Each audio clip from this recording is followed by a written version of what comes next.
Assalamu alaikum wa rahmatullahi wa barakatuh. Chers auditeurs, notre épisode du jour se saisit d'un sujet ô combien important. Il s'agit de quelques centaines de pages sur lesquelles a été écrit un livre. Ce sont des feuilles qui aujourd'hui pèsent léger physiquement mais sont ô combien lourdes de portée. C'est un livre qui a été, qui est et qui sera le centre d'attention d'humains nombreux, autant amicaux qu'hostiles. Un livre à tout jamais bouleversant pour l'histoire de l'homme qui a déchaîné les passions émeuses comme haineuses. D'aucuns le lisent par vénération, quand d'autres le lisent pour en déstructurer le propos et prouver que c'est davantage un livre d'égarement, de meurtre et d'esclavage qu'un livre de liberté et de préservation de la vie. Hormis le fait que ce soit la parole que Dieu a adressée aux hommes, il a un autre attribut principal, celui d'être préservé de toute modification, de toute manipulation ou de tout travestissement. D'aucuns disent qu'il a été préservé de la main de l'homme, quand d'autres avancent qu'il a subi les affres des livres avant lui, chacun avançant des arguments remettant en cause ceux de l'autre. Seulement, quand le soleil est clair, quand la lune réfléchit et quand les étoiles guident dans la nuit noire, y a-t-il une quelconque ténèbre à même d'occulter cette lumière? Sans parler de ces autres signes, cette passion à elle seule suffirait à qui de raison comme preuve de l'anormalité ou de l'atypicité de ce livre. Bienvenue dans l'histoire du Coran, de ses origines célestes, de celles désertiques, jusqu'à nos feuillets contemporains et nos applications modernes. Chers auditeurs, eu égard de la supériorité de ce sujet face aux autres, il m'a semblé bienvenu d'introduire par ces quelques mots afin de préparer les esprits à ce qui va suivre. La grandeur de cette question dicte aussi que l'on doive en aborder les différentes phases, les différents aspects ainsi que les différentes ambiguïtés. Après cette lourde traduction, commençons, chers auditeurs, et notre voyage du jour commence il y a environ 1550 années dans le désert d'Arabie, ceci dans une ville nommée Mecca ou encore Bekka. Un homme à l'irréprochable intégrité parmi les siens vivait dans un environnement où la religion de son ancêtre messager, Ismaïl, paix sur lui, était dénaturée par de nombreuses pratiques. Bien que n'ayant point de guidance claire, il ne s'était jamais prosterné à une pierre, n'avait jamais forniqué, n'avait jamais bu d'alcool, assisté à une fête, ni même prononcé de poésie, tout comme il était analphabète. Avançant dans l'âge, une révulsion de plus en plus prononcée en son âme le prenait vis-à-vis des pratiques de son peuple. Avec le temps, il lui prenait une envie d'isolement afin de méditation. Il allait chez lui, auprès de son épouse Khadija, prenait des vivres et s'isolait dans une grotte nommée Hira. Dans cette grotte, il restait des jours avant de redescendre, récupérer des vivres et refaire de même. Un jour, l'événement le plus bouleversant de l'histoire de l'humanité lui arriva. L'ange Djibril s'était présenté à lui avec un message du Dieu des univers dont les premiers mots furent les suivants. Lis par ton Seigneur qui créa l'homme d'un accrochement. Lis par ton Seigneur le plus généreux, apprit à l'homme avec le crayon, apprit à l'homme ce qu'il ne savait pas. Des mots perçants, percutants, vifs et éclairants. Le message premier de ce livre, non. Son ordre premier a été d'effacer le plus grand mal qui touche à l'homme, à savoir l'ignorance. Et il s'agissait de l'effacer par la science via la lecture. On pourrait discuter des heures, des sens et de la portée de ces quelques mots, mais ce n'est pas notre sujet. Le temps passant, la révélation se poursuivait, et ce durant environ 23 années. Le message se révélait par fragments jusqu'à être complété pleinement par ce verset. Aujourd'hui, j'ai parachevé pour vous votre religion, parfait sur vous mon bienfait et agréé pour vous l'islam comme religion. Pendant ces années nombreuses, le messager, paix et prière sur lui, avait à cœur, en plus de s'abreuver des mots de son Seigneur, de les mémoriser. C'est pourquoi, lorsque l'archange d'Ibril lui venait avec un ou des versets, il le répétait en même temps qu'il l'entendait. Un ordre rassurant lui vint alors de son Seigneur. N'agite pas ta langue pour le hâter. À nous de l'assembler et d'en fixer la lecture, et quand nous l'aurons lu, suis bien sa lecture. Et c'est encore à nous d'en clarifier les effets d'expression. Un ordre donc qui lui assura que le révélateur de ces paroles s'occupera lui-même de les assembler dans le second cerveau qui est le cœur humain. Ensuite, parmi environ 6236 versets, un, avec l'orgueil du Dieu omnipotent qui l'a révélé, annonce avec assurance ceci. Nous avons fait descendre le rappel et nous en serons préservateurs. Les musulmans étaient donc assurés que cette lumière était inéteignable, qu'elle illuminera partout et toujours par-delà des horizons qui dépassaient l'entendement des bédouins du désert qu'ils étaient. Cela, chers auditeurs, est un point de clivage par excellence. En effet, démontrer que ce livre a été atteint par la main de l'homme reviendrait à prouver que cette promesse fut trompeuse, signifiant que le révélateur du livre est impuissant et menteur. Des attributs indignes du Dieu donc. Nous allons à travers ces épisodes démontrer que cette promesse fut ô combien tenue. Avant d'entamer la suite, chers auditeurs, il convient de mettre la lueur sur certaines choses qui sont absolument fondamentales. Le peuple arabe avait un alphabet et une écriture, mais la majeure partie de la population était analphabète. Ce n'est que sur l'instruction du premier verset du Coran que ce peuple s'est massivement mis à apprendre la lecture et l'écriture. Ensuite, il est primordial de savoir que ce peuple avait une tradition orale dans la transmission des savoirs, et cette tradition persista dans la religion islamique, c'est-à-dire que n'est pas considéré comme un savant celui qui n'a pas entendu la science de la part des savants, et n'est pas considéré comme mémorisant le Coran celui qui ne l'a pas entendu d'un shir, qui lui-même l'a entendu d'un autre, jusqu'à remonter au messager paix et prière sur lui. À savoir, pour l'information, qu'aujourd'hui, en 2025, environ 29 personnes nous séparent du messager paix et prière sur lui dans les chaînes de transmission du Coran. Ce point de tradition de transmission orale ancrée et comprenant donc qu'Allah préserve son livre dans le cœur des hommes avant de le préserver dans les écrits. Les compagnons qui connaissaient le Coran par cœur étaient nombreux, se comptaient par centaines. Cependant, malgré cette promesse divine de préservation, le messager, paix et prière sur lui, en homme pragmatique qu'il était, avait ordonné à ces hommes auxquels il apprenait le livre d'écrire les versets qu'il leur dictait sur ce qu'ils pouvaient: cuir, pierre, os et autres feuilles de palmier. Le Coran n'avait pas été réuni dans un écrit unifié du messager, paix et prière sur lui, mais sur des supports éclatés comme nous l'avons vu. Ceci pour deux raisons principales.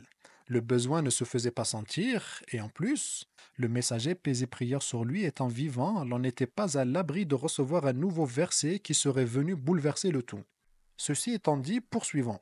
Durant les 23 années de la prophétie, à chaque ramadan de chaque année, l'archange Djibril venait au prophète, paix et prière sur lui, afin de lui faire relire le Coran et s'assurer que tout était en ordre. C'est-à-dire que le livre était bien mémorisé par le prophète, paix et prière sur lui et ses compagnons, et qu'il n'y avait pas d'erreur dans ce qui avait été écrit dans les différents supports. Comme nous l'avons dit, les versets, sourates, étaient révélés de manière éclatée. Il est possible que la révélation d'une sourate soit entamée avant d'être mise en pause pour révéler des versets d'une autre et ensuite reprendre la première. À la dernière année de sa vie, la révision coranique de l'archange Djibril a été faite 2 fois, et ces 2 dernières révisions avaient ceci de particulier que la révélation de l'ordre des versets des sourates a été faite.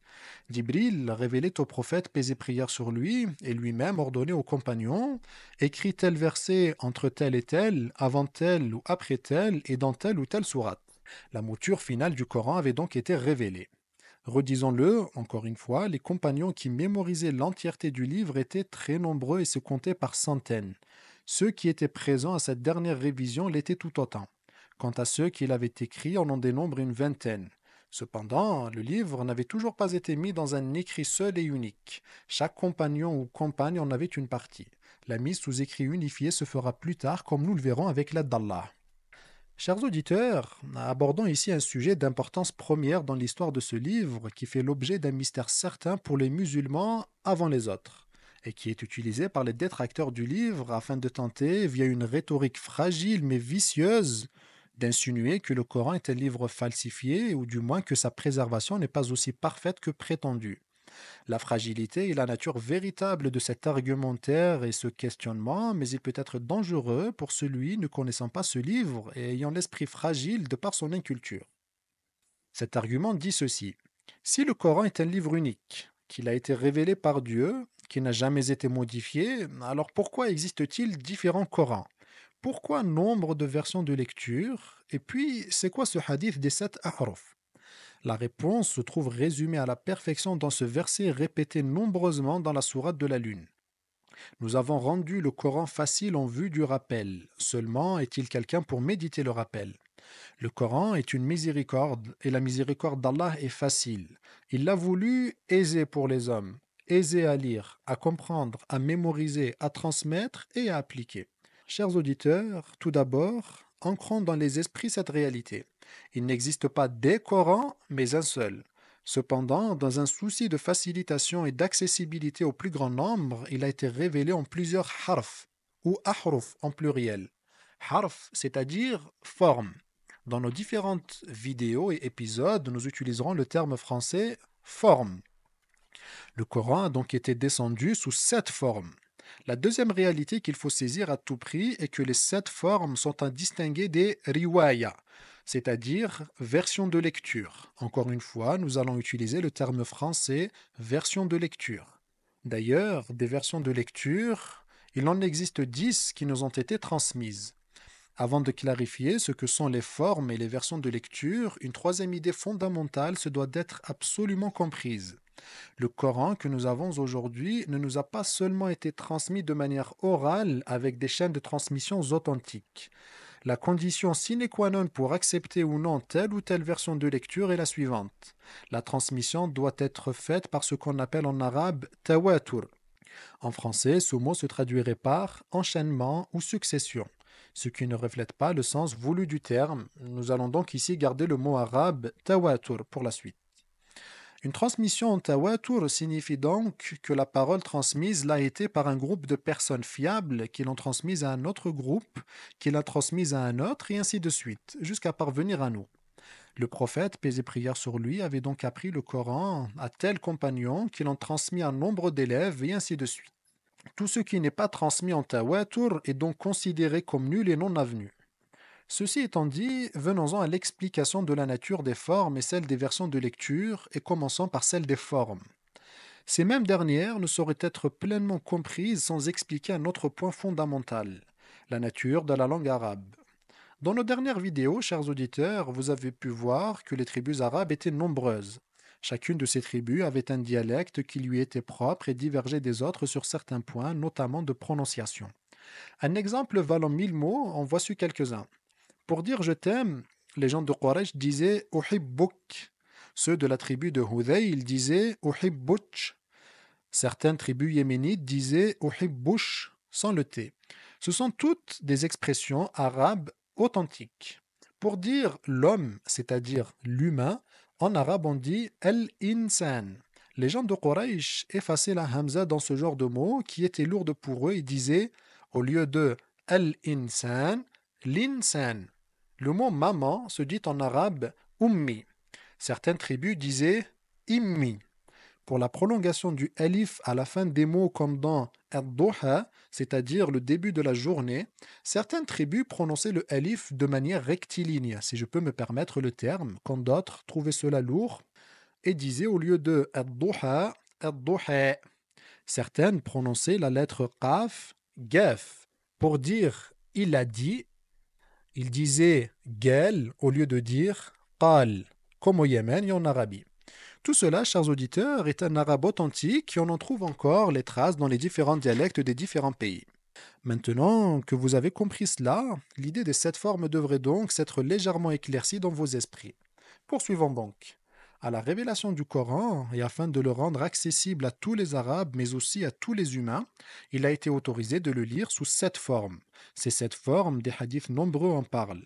Al-Bukhari rapporte dans son authentique à propos d'Ibn Abbas, qu'Allah les agrée, à propos du messager paix et prière sur lui. Jibril m'a appris sous une forme, et je n'ai cessé de lui demander davantage jusqu'à parvenir à 7. Muslim, quant à lui, rapporte dans son authentique à propos d'Ubay ibn Ka'b, qui soit dit en passant est un des scribes et plus grands professeurs du Coran. Jibril m'a appris avec une forme, mais je lui ai répondu facilite pour ma communauté, et alors il m'a dit lis avec 7 formes. Dans un autre encore, dans les deux authentiques, le messager, paix et prière sur lui, avait dit à 2 compagnons ce Coran a été révélé sous 7 formes, alors lisez ce qui en est facilité. Dans d'autres recueils, comme celui d'An-Nasa'i ou encore l'exégèse d'At-Tabari, il a été rapporté de manière authentique jusqu'à ce qu'il atteigne 7 formes. Chaque forme suffit et guérit. À entendre à tout prix, chers auditeurs, que lire sous ces 7 formes est une permission et non une obligation. Car le messager paix et prière sur lui a dit « Lisez ce qui en est facilité ». Et il en est de même dans le Coran où il est dit « Alors lisez ce qui en est facilité ». Concernant le sens véritable de ces 7 formes, les savants ont divergé à ce propos car cela ne nous a pas été clarifié tant le sens semblait évident pour les compagnons. À ces hadiths, des explications fantaisistes sont données comme d'autres bien plus solides, notamment 2. La première dit que les 7 formes sont en réalité les 7 dialectes principaux des Arabes. Mais cette explication apparaît incomplète et pas assez inclusive. L'explication à laquelle le cœur s'apaise et qui tombe naturellement sous le sens est celle-ci. Cette forme est le nombre maximal de possibilités de lecture permises pour chaque mot du Coran sans en modifier l'essence. Ce qui veut dire que si le mot est possiblement prononcé de deux façons, cela est permis. Si c'est trois, ça l'est aussi, et ce jusqu'à sept possibilités en tout. Nous avons donc possiblement le droit pour chaque mot à sept manières de lire et de prononcer, selon ce qui est le plus facile pour nous. Bien entendu, certains mots comme Allah n'ont qu'une seule prononciation possible. Cependant, on arrive malgré tout à un très grand nombre de possibilités et donc de facilitation. Cet avis n'a pas été contredit avec des arguments solides, d'autant plus qu'il respecte cet esprit d'aisance et de richesse. En effet, ces sept formes sont une richesse pour le Coran, car chaque prononciation de chaque mot lui donne un sens qui complète l'autre, sans jamais atteindre à l'essence ou à l'idée principale. Pour clarifier, citons un exemple. Dans la sourate Youssouf, qui nous narre l'histoire de ce noble prophète, qui est à propos un messager en plus d'être un prophète, Allah nous rapporte l'invitation à la fornication de la femme du vizir. Plusieurs variantes du mot nous sont parvenues, variantes qui se complètent l'une l'autre et encore une fois sans jamais atteindre à son essence même. Il faut ici, chers auditeurs, tenir compte de l'esprit de séduction dans lequel était cette femme pour s'imprégner davantage de cette complétude des variantes du mot les unes avec les autres. Dans la version généralement connue, le verset est lu ainsi: وَقَالَتْ هَيْتَ لَكْ, c'est-à-dire viens. Celle-ci est également rapportée هِيتَ لَكْ. Elle dit la même chose tout en changeant la prononciation. Il y a aussi celle-ci, هَيْتُ لَكْ, et encore celle-ci, هَيْتِ لَكْ, et enfin il y a celle-ci, هِئْتُ لَكْ, c'est-à-dire je me suis préparé pour toi. Les mots et les formes se complétant, l'on peut comprendre ce verset et donc cette invitation comme ceci: viens, je me suis préparé pour toi. Les formes se complètent tout en étant indépendantes. Dans un autre verset, il est dit aux femmes, dans la version la plus connue, qarna fi buyutikunna, c'est-à-dire demeurez dans vos maisons.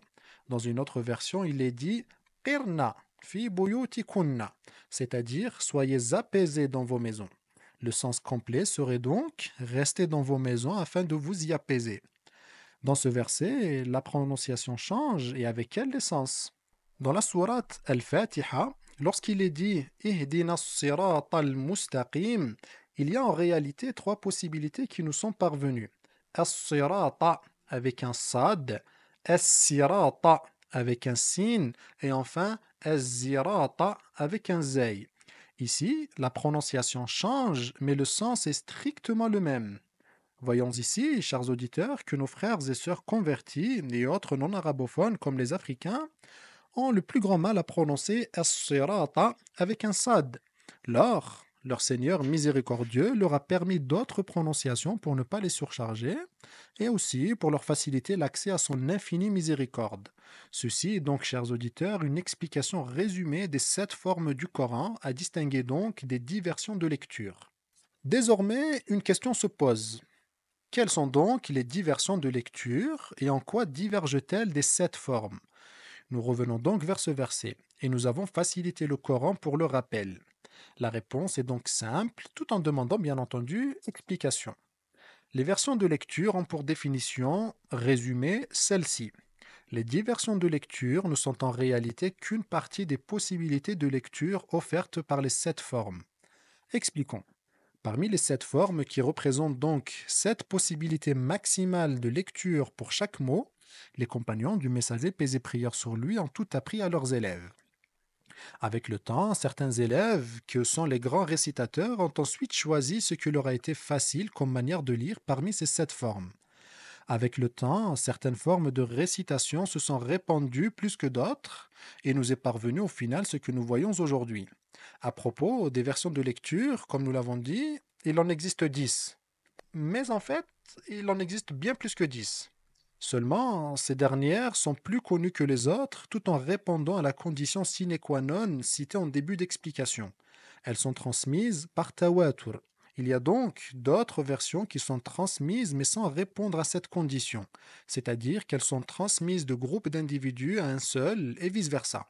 Elles ne sont donc pas démenties ni absolument rejetées. Par mesure de précaution, on ne lit pas avec, mais elles sont disponibles pour qui voudrait plonger dans le vaste univers de la science coranique. Pour expliquer par l'exemple, disons que l'on préfère exclure une personne saine de notre demeure plutôt que risquer de laisser pénétrer un individu potentiellement contagieux. En résumé donc, les versions de lecture ne sont qu'une partie des 7 formes sous lesquelles le Coran a été révélé. Rappelons-le encore une fois, ce n'est ici qu'une permission qui ne revêt en aucun cas un caractère obligatoire. Comme vous le voyez, chers auditeurs, tout cela n'a été que désir de facilitation de notre messager, paix et prière sur lui, et miséricordieuse permission de notre Seigneur tout en approfondissant ce miracle. En effet, y a-t-il une seule œuvre qui dit la même chose avec autant de possibilités de prononciation et surtout sans entrer en contradiction? Prenons par exemple la Bible, la Torah, en passant par les Védas bouddhistes, les écrits philosophiques et même les romans. Offre-t-il autant de possibilités qui se complètent tout en étant indépendantes et facilitatrices, le tout sans se contredire? Et s'il était d'autres qu'Allah, ils y auraient trouvé des contradictions nombreuses. Aujourd'hui, et avec tous les outils modernes comme l'intelligence artificielle, le défi coranique tient toujours à qui veut le déstructurer. Venez avec une seule sourate qui lui soit semblable si vous êtes véridique. Aussi, il faut savoir que les Arabes, qui maîtrisaient à la perfection leur langue, avaient estimé que mener des guerres avec toutes les contraintes que cela implique était plus aisé que répondre à ce défi qui consiste à prononcer seulement 10 mots, car c'est la sourate la plus courte. Seulement 10 mots semblables à ceux de ce livre. Le défi tiendra jusqu'à la fin des temps et tous les moyens sont permis. Chers auditeurs, voilà qui conclut notre épisode du jour. Dans le prochain, nous traiterons de la mise sous forme écrite du Coran et comment les compagnons, qu'Allah les agrée, avaient procédé et quelles étaient leurs conditions. D'ici là, je vous laisse entre les mains d'Allah, dans sa protection, et vous dis Assalamu alaikum wa rahmatullahi wa barakatuh.